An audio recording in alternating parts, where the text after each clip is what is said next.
Ka-people of the... Ka-people, yeah. Ayun na yung ating yung bagong natin. Yes, So, mga ka-people. ka-people sa Doha, Qatar, and magandang umaga sa Philippines. Okay, sa family natin sa Philippines, yeah.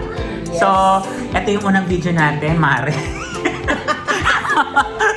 Nakakatawa naman. Yes. Ako po si Jenny. Ako po si Jet. At welcome to our Chikadora channel. Yay! Ayun na lang, Chikadora channel. So actually guys, nagbubuo pa kami ng concept and we will try our best na ihatid sa inyo ang bagong latest chika or yung aming point of view dito sa Doha, Qatar. Even na malayo tayo sa Pilipinas, kailangan attached pa rin tayo kung ano yung nasa paligid natin, right? Yes. Yes, Mare!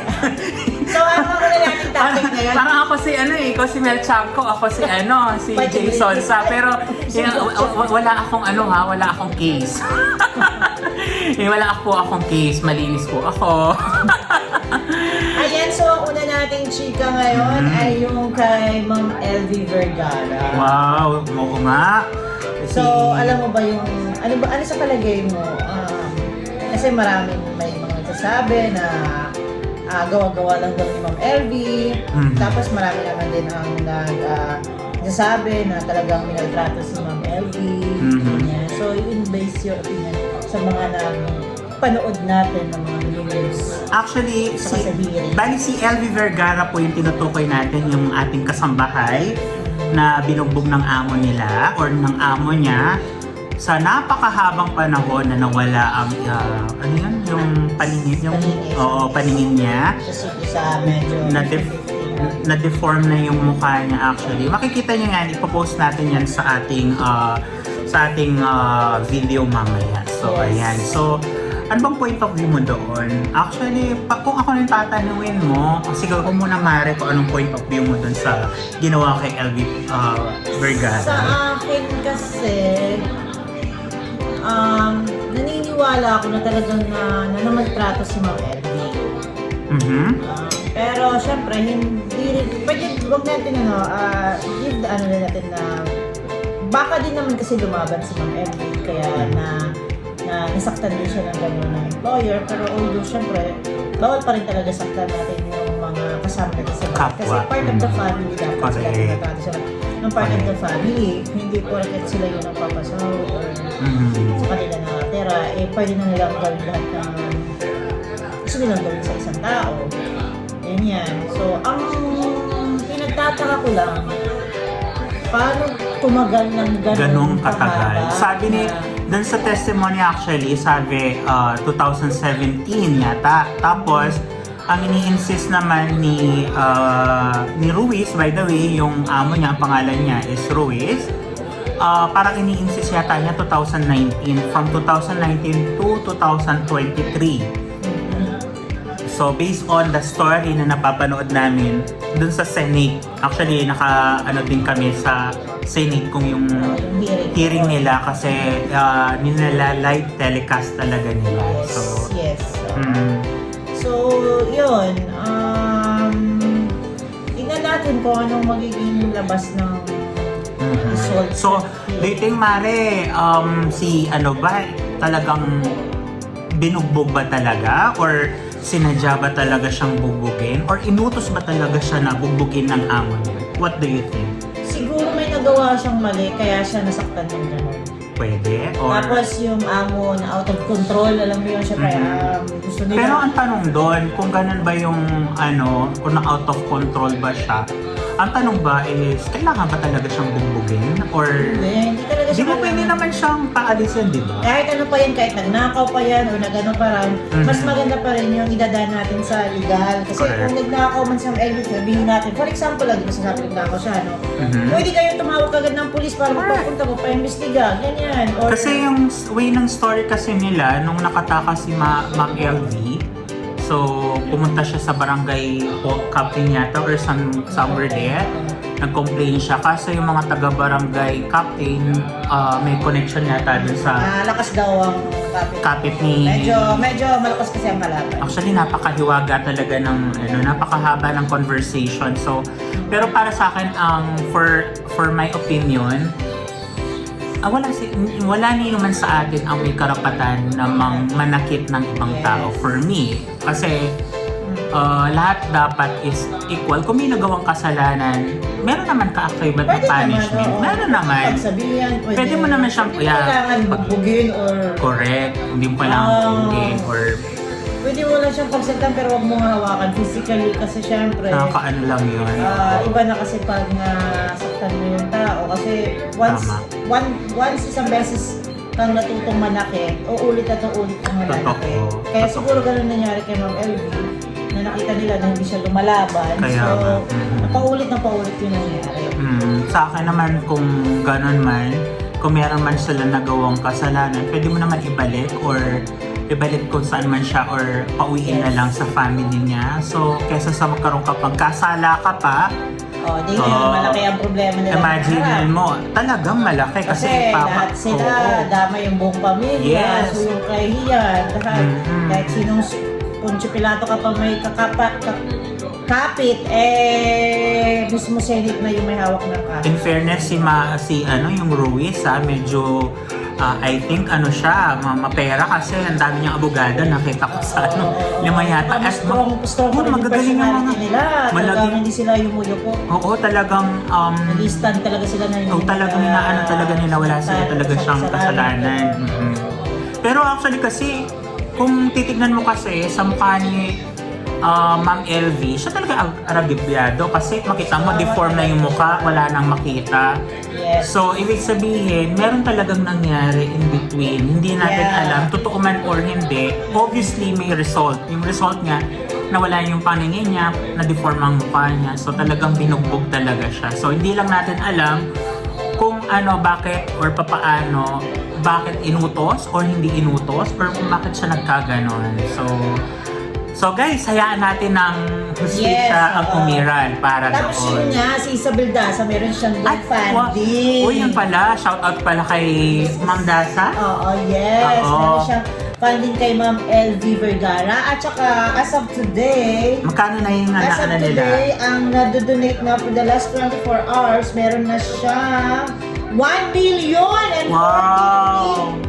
Pero 40,000 pesos. pesos. So, Actually, 1 million na. So, it's almost, total backers na niya is 872. Wow! Diba? Dami na. Kasi, itong funding na to, ang alam ko, ginawa to ni Mrs. Isabel Daza para matulungan si Ma'am LV. Para sa kanyang mga maintenance. Sa medication niya, para siguro. So, mapupunta to lahat. Papasurgery ba yung mata niya or ano? Chine-check nga yata kung pwede pa yung mata niya, ma-save yung isa. Kasi yung isa, talagang totally yung isa wala na talaga, yung isa daw. So, yun. At her age, pwede pa ba yun? Siguro, depende sa mga test na malaman sa test niya. So, yun. So, yung mga gusto mag-donate dyan, punta lang kayo sa page ni Isabel Daza sa Instagram niya. Okay. Tapos, meron doon link. So, click nyo lang po yun. So, direct po yun sa GoFunding. Tapos, pag nag-donate po kayo doon, diretso po yung papasok sa account ni Miss Isabel. At ma-update po kayo every time sa status po na kung magkano na po yung contribution na para kay Ma'am LV. Yes, correct ka dyan, Mare. So, maliit na bagay, tumulong tayo. Kasi, maliit man yan or malaki, napakalaking tulong na maibibigay nyo kay Ma'am. Labas na tayo doon kung ano man yung kaso ni Ma'am LV, kung totoo man yan o hindi yun. Ang po natin matulungan natin si Ma'am LV. Kasi hindi na po talaga siya pwede mag-work ngayon. Tama. So actually, yung pera na yun, hindi naman siya mapupunta kung saan lang. Mapupunta talaga siya, so mapuproceed talaga siya sa magandang yung paraan or yung sa medication ni Ma'am LV. So yan, mga kabayan. So ang number 2 issue natin, mag-jump na tayo sa second issue. So sa showbiz naman tayo. Ito ay magpitiligang mga fans nito. Sino ba ang fanatic dyan? dyan? Number 1 na siya, diba? Yes guys, so yan, fanatic tayo dyan. So actually, nakalakihan ko na rin siya from Ay, mga 80s siya, pinapanood no? ni Jet ang mga kanyang mga 1980s and mga 1990s, movie. right? Oo. So, walang mga kamatayan. nakakaiyak na mga movie at Yes. I could still remember Miss Cherry Hill. You know, napakagaling talaga. Correct. Alam niyo na ako sino? Alam niyo na, dahil binagit ko si Miss Cherry Hill, sino ba ang kanilang katunggali? Diba? Walang iba Iba kung kundi ate si si Miss Sharon Sharon Cuneta! And At syempre, ang nagpakilig ng bayan, kung saan halos lahat ay pumunta sa simbahan nung araw ng kanilang kasal. Walang iba kundi si Mr. Gabby Concepcion. Ayan. Ayan. Actually, Mari, ano ba yung gustong-gusto mong pelikula na natatandaan mo na hanggang ngayon gusto mo siya napapanood kahit ilang ulit? Ay, gusto ko yung, ano ba yun, yung You're Nothing. Ah. Second, ano ba yun? Great. Copycat. Ayun. Trying Hard Copycat. Yan, Ano yata yun eh? Diba? Ano bang title nun? Paki-comment po sa baba kung anong title nun. Pero ako kasi actually, ako ang gustong-gusto kong pelikula na gustong-gusto kong pinapanood yung Tayong Dalawa at saka yung... Yung nakulong yung tatay niya doon? Oo, at saka yung Una Kang Naging Akin.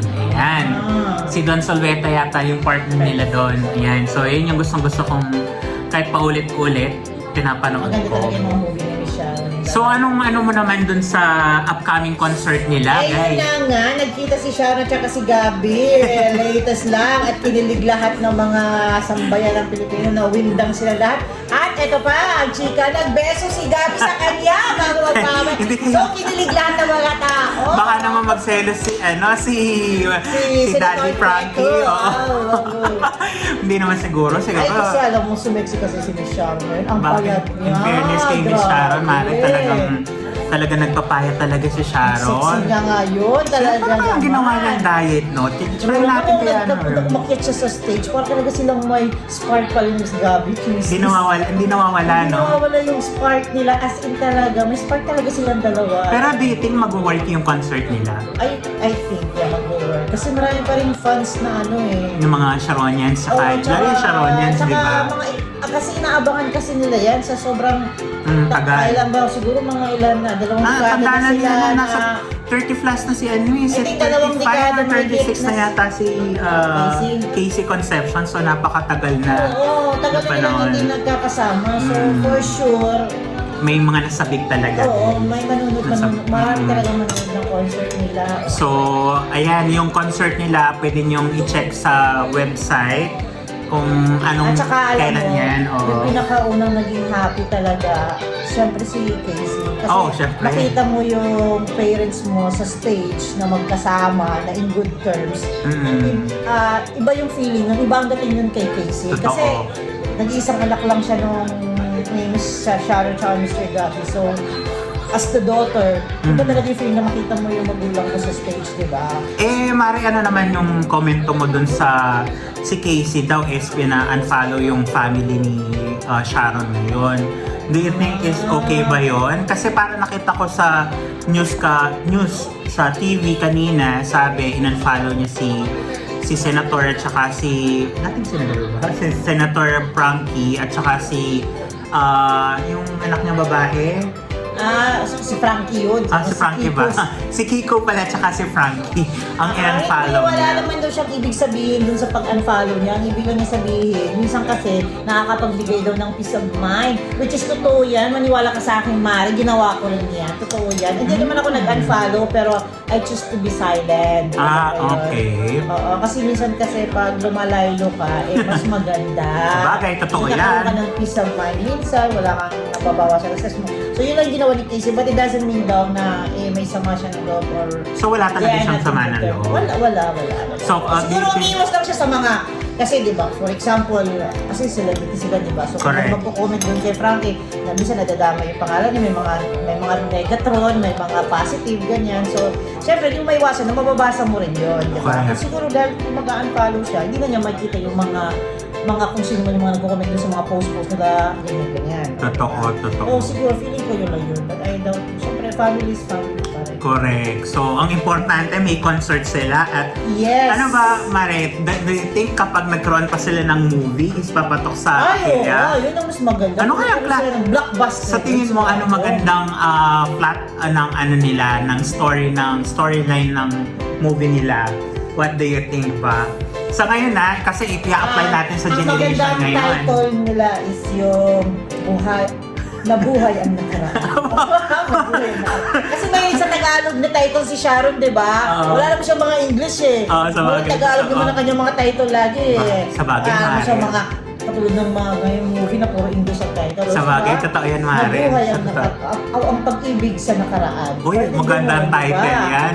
Oo nga, no, yung parang ang team ng ano nila is ibase nila sa story ng Sa buhay story ng buhay nila, nila. but it doesn't mean na magkakabalikan sila, syempre. Yes. Diba? O, Pero- parang gano'n lang, pero parang pampakilig sa mga tao. Yes, kasi pampa- kasi hanggang ngayon kasi yung spark kasi nila Yes, nandun pa rin. Oo, nandun. So, So, ayan. alam mo na hindi ko pa naman nabutan, siguro nung Sharon kita, ning pa ako siguro, wala pa siguro elementary o ano pa lang ako, wala pa ako kamarong subuhan. Pero nakita ko sila din sa ano, talaga may spark talaga sila. Tsaka ang pogi pa rin yung Mr. Bobby Concepcion. Bata pa rin yung itsura, no? Yung mga hindi tumatanda. Oo. Ano kaya yung mga sabon na ginagamit dyan? Baka naman pwedeng pa-share po. Ay, ang ganda-ganda ni Casey. No, ang ganda ng pagkakamix talaga nila ni Sharon. Tsaka Ano kaya nga, yung isipin mo yung mga artista natin, no? Paano nila na-maintain yung ganong kagandang skin tone nila na talagang ang puti-puti nila. Sorry, hindi ako racist, pero we Filipinos, mostly 90% gusto ng mga Pilipino maging maputi. Aminin yan. yan talaga. Siyempre gusto Isa na ako dyan. Kung alin yung wala tayo, yun yung gusto. Yes. Yung iba naman gusto magpaitim dahil Oo. sobrang puti nila. So, ayan. So, ayan, we are looking forward sa concert nila and Yay! sa bagong movie nila in the future, right? Yes. Okay. Request natin yun para Sure. may producer na mag-produce. Correct. Ipoproduce ko, joke. Okay, so guys, yung pangatlo nating issue, ayan. So, actually dito sa Showbiz Chikadora, kami ang Showbiz Chikadora, Yes. magbibigay tayo ng Kaya tatlong... may opinion lang naman po namin. Ako Yes. kayo magagalit sa amin. Yes. Oo. So, may tatatayang issue every week, guys. So, abangan nyo yung aming mga issue. So, yung pangatlong issue natin na hot na pinag-uusapan talaga, I think yung buong Pilipinas yata pinag-uusapan na. So, talagang napakasikat nila. So, Walang iba kundi ang pinapanood ng sambayanan tuwing tanghali. ang It's Showtime! Ayan. Hello, madlang people! Ano ba yung kanta nila? Hello, madlang people! Mabuhay! Little Miss You! Little Miss yun. Ayan. So, ang chika natin is kay Vice Ganda at kay Ayon Perez. Yung pagpataw sa kanila ng 12 days, ano yan? Suspension sa It's Showtime. So, anong masasabi mo doon, Mare? Actually, Ito pala is regarding dun sa pagpahid ni Vice at ni Ayon ng ano yan, yung icing in front of the camera at saka sa mga batang nanonood or mga batang kasama nila. Oo. So, what do you think ba, Mare, dun sa issue na yon? actually, may nabasa ako doon na comment na sabi yung mga bata, hindi naman nila binibigyan ng malisya yun. Mhm. Ang nabibigay ng malisya is yung mga matatanda. Okay. Yung comment na yun, totoo naman talaga yun. Kasi ang mga kabataan ngayon is modern na. Hindi na nila binibigyan ng malisya yun. Nakikilig na sila sa mga ganong bagay. Pero, in reality kasi, yun ang hindi natin kasi pwedeng iwas is ang Pilipinas kasi part pa rin siya ng medyo yung kultura natin is nandun pa totoo rin yan, tayo guys.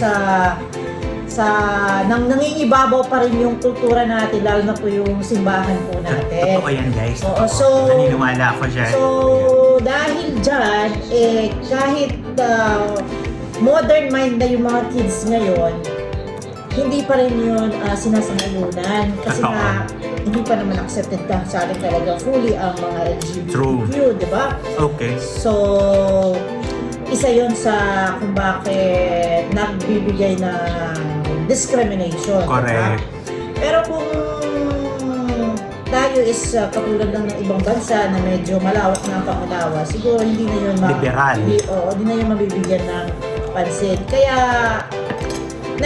kumbaga ako, nasa gitna lang ako. Alam Do you mo think yun? nung ginawa ni Rendon, si Rendon ba yung naging source or nagpaalab ng issue na yan? Do you think, Mare? Siya ba yung nagbigay ng spices? Bakit naging matunog siya sa bansa? Naging trending siya? Kaya si Rendon, ang trabaho lang naman niya is manita para lang makilala siya lalo eh. So, the more kasi may namamansin sa kanya, nagbabash. Actually, di namin kilala si Rendon. Kumikit ha, Yeah. the more siyang yumayaman po. Pero yung case po ng Showtime is, dahil po sa atin, meron po tayong MTRCB. So, lahat po ng show sa Pilipinas is namomonitor po yan ng MTRCB kung may mga violation po sila nagagawa. I believe naman po, dumadaan naman yan sa procedure kasi may chika pa na itong si Ma'am Lala ba o Lala Si Soto. anak ni Vic Soto. Dahil anak Tito ni Soto. Ma'am Tito Sen, anak ni Tito Sen. So, parang bias daw. Oo.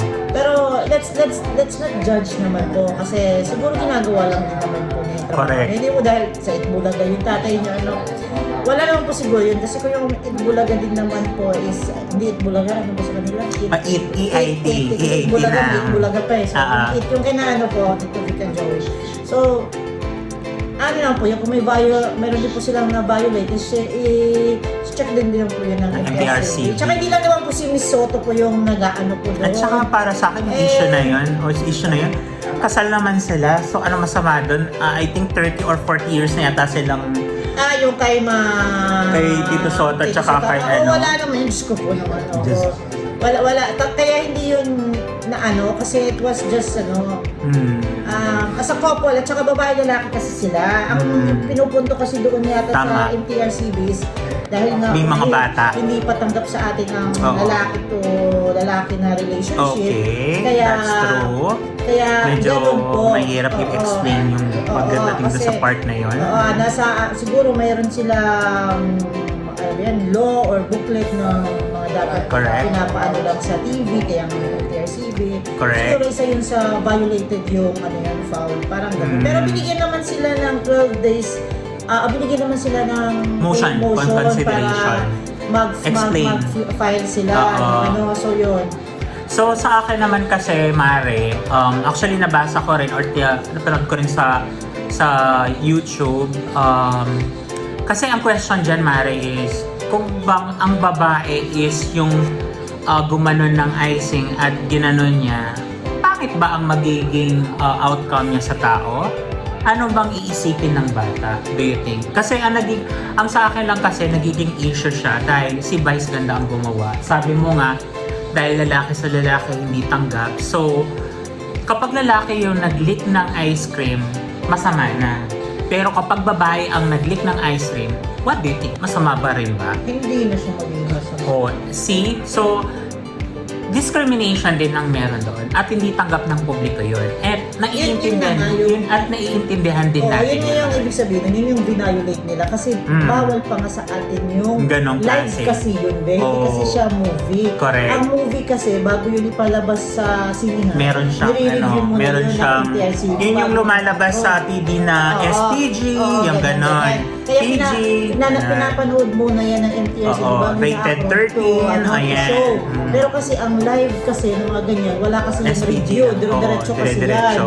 So bawal sila magpakita ng Kaya nga yung mga nagmumura sila or something talagang foul din yan. hindi yan napipigilan ng MTRCB at saka nung show itself, di ba? Kasi live yan live show eh. So ayun lang, yung akin namang komento doon is siguro kung bibigyan sila ng 12 days suspension, I think wag naman sa buong cast ng Showtime. Kasi wala namang kinalaman ang buong cast. Oo. Yung staff kasi, kagaya rin natin, is nag-work din sila. So, hindi naman din nila kagustuhan or hindi naman, I I think on the part of Vice Ganda rin and Ayon, hindi rin naman nila gusto yung masuspend yung buong show. Kung para sa akin lang, kung bibigyan sila ng suspension as a punishment kasi everyone deserve naman ng punishment kung talagang meron talaga silang na-violate na hindi dapat na ipakita sa ibang tao. So, ang sa akin lang, ipinpoint nila na lang dun sa tao na lang mismo. Kung bibigyan ng suspension, ibigay kay Vice at saka kay Ayon yung 12 days na hindi sila pwedeng mag-live. Or, di ba? Kasi kung idadamay mo yung full show, I don't have any against with MTRCB. Kasi sabi nga nila, yung usapin na yan is hindi naman isa lang yung nagdidesisyon. So marami sila. So, wag na rin din makisawsaw yung mga hindi naman dapat makisawsaw sa issue. So, sa akin lang, kung bibigyan sila ng suspension, sana yung na lang kasi yung staff din ng isipin din natin na meron ding pinapakain yung staff ng Showtime. Agree ba doon, Mare? So, yun lang. Pero, I think sa akin kasi, kung napanood ko yung clip ng video, actually pinanood ko siya, para sa akin wala namang malisyosong nakita ko. Magpapatawa, pero given na siguro ganun, pero hindi ko siya tinitingnan ng violate or something. Siguro napag-usapan na lang, kaya talagang totally nagkaroon ng violation. Parang alam mo yung gano'n?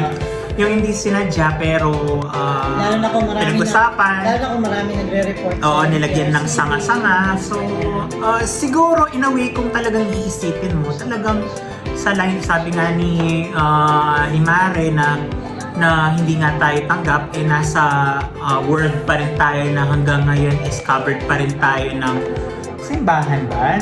Ng culture natin or yung tradition natin or yung paniniwala belief ng mga Pilipino. So talagang hindi pa dapat talaga siya ipalabas. Pero for me, wala naman talaga sigurong pero it's a learning lesson for everyone. So lalo na sa mga nagla-live sa MTRC o sa mga nag-show na ganyan. So it's a learning lesson na din sa kanila na ang dapat alam nila kung hanggang saan yung pwede nilang sabihin in front of camera. Ayan. So guys, ito is para opinion lang po namin guys ha. So wala po dito. Wala pong personalan. So kami lang po ito. Kami lang po ito. So yung Chikadora. So ayan. So ayan guys. So dito na ba natin tatapusin ang ating discussion for today? Abangan niyo yung next naming Chikadora sa inyo. So titingnan natin yung mga ibang mga latest updates. Kung may mga suggestion din kayo, sabihin lang. Or yung mga gusto nyong i-ano namin sa inyo, ihahapag namin sa harapan ninyo, pwede natin siyang i-share. Pwede kayo mag-comment sa aming comment section. So, willing kaming negative man yan. Huwag naman masyado negative po. Pero kung negative man yan or kung gusto nyo meron lang tayong gustong pag-usapan, pwede nilang i-share. Pwede din sila mag-comment sa below natin, sa below video natin. Ano pa, Mare? Ayun lang. So, yan ang aming chika ngayon. Kami ang inyong J&J Chikadora. So guys, ingat po kayo lagi. Bye!